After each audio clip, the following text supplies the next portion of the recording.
Fair Eleanor by William Blake.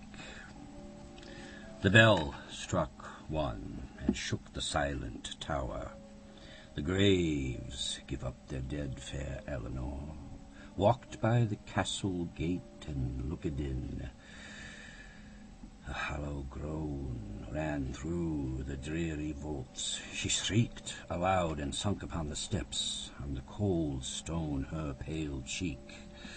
Sickly smells of death issue as from a sepulchre, and all is silent but the sighing vaults. Chill death withdraws his hand, and she revives. Amazed she find herself upon her feet, and like a ghost through narrow passages walking, feeling the cold walls with her hands. At length no fancy but reality distracts her. A rushing sound, and the feet of one that fled approaches. Ellen stood like a dumb statue, froze to stone with fear. The wretch approaches, crying, "The deed is done. Take this, and send it by whom thou wilt send." "It is my life, send it to Eleanor. He's dead and howling after me for blood. Take this," he cried, and thrust into her arms a wet napkin. Wrapped about, then rushed past howling. She received into her arms pale death and followed on the wings of fear. They passed swift through the outer gate, the wreath howling, leaped o'er the wall into the moat, stifling in mud. Fair Ellen passed the bridge, and heard a gloomy voice cry, "Is it done?" As a deer wounded, Ellen flew over the pathless plain. As the arrows that fly by night, destruction flies and strikes in darkness.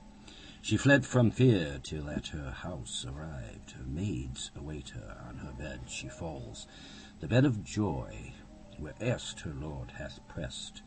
"Ah, woman's fear," she cried, "ah, cursed Duke! Ah, my dear lord, ah, wretched Eleanor! My lord was like a flower upon the brows of lusty May. Ah, life as frail as flower! Oh, ghastly death, withdraw thy cool hand. Seek'st thou that flower to deck thy horrid temples? My lord was like a star in highest heaven, drawn down to earth by spells and wickedness.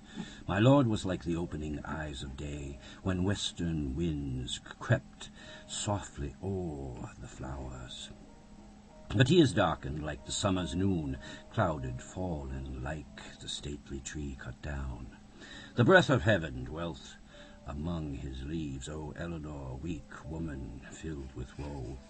Thus having spoke, she raised her head and saw the bloody napkin by her side, which in her arms she brought, and now tenfold more terrified saw it unfold itself.